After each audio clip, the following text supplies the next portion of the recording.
What are some of the logistical problems with working together as a band of five? Because, like you said, with that one person that went off to New Zealand and you're self-funding your entire music and creative endeavor, what other logistical challenges are there behind running a band that most people will not or do not know about? Time.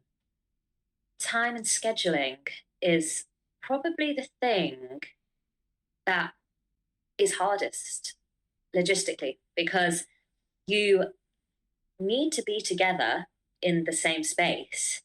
But to get five of you, especially the more members you have, the harder it becomes. In the same space with this in like you're not just it's not just an hour, you need hours. Like, yeah, we would say at least four usually when we meet up. By the time you sit down, you turn everything on, and it's the like. I mean, if it's rehearsal, it could be a bit less if you're just running songs. But if it's writing and all that, but like the logistics, but that also means in terms of like creating content, that time wise, again, it's like how you can all be together at the same time in the same place, making content, making music, making all of this stuff. Time is like a big one for us. That I think when you see content online, you think you just receive it, don't you? You just look at it and you scroll in and you like it, whatever. But yeah, when there's a lot of you, it can become harder. And I think as a band, I like the idea of keeping that content of not necessarily all of us in everything, but I don't want it to just be me in everything and like, oh, because people are like, oh, you're the singer, so you could be in everything. But I quite like it's like we're a band. Otherwise, I could be a solo artist, and if I wanted to do that.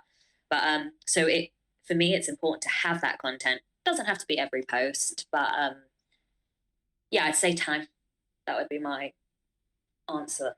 I What guess sorry, also money. What we were talking about, yeah, the self funding.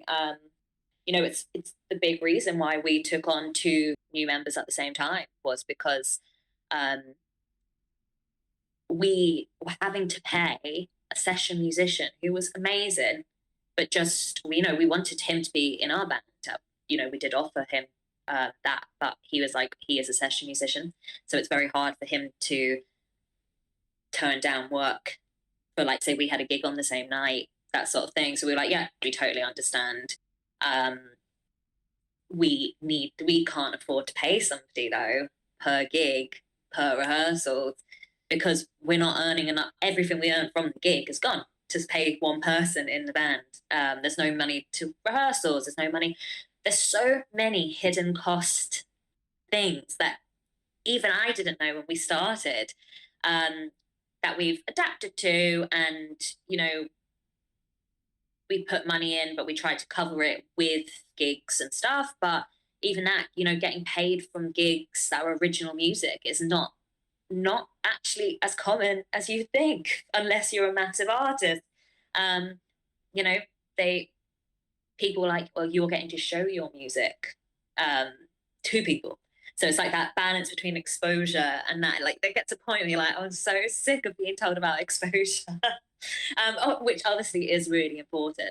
Um, but like for example, going back to the money side of it, like you actually we've recorded in studios, like really good recording studios that costs a fortune though. So per song, we were looking over £1,000, and we were like, it's too. We can't release music as fast as we want to release music because we can't afford to record it. So we were like, okay, let's think then. What can we do? How can we do this? Like, we've got to think of a new way to get music out there. So what we ended up doing was paying for half of a day in a drum studio with a drummer, um, and to record on our last EP. It was three songs, so he did all three tracks in half the day, um, and then we took away the audios stems, and we recorded the rest at Felipe's. In his Felipe's lucky enough to sort of have his own like studio set up at home, and yeah, we literally recorded everything from there. I actually stood here though.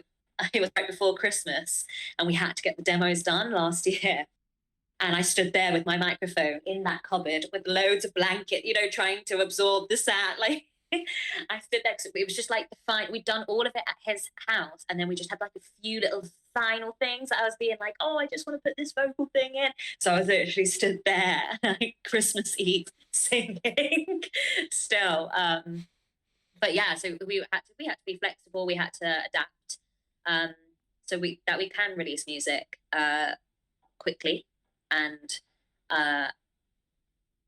yeah, basically cost effective. But yeah, you've got to think of, I guess so many people wouldn't have thought about like the fact when we go to rehearse or content, well, when we go to rehearse for a gig, we've got to pay per session. And you've got to pay for the rehearsal studios. And then your travel, your transport, all of that. I'd say logistically, that is really hard for up and coming artists.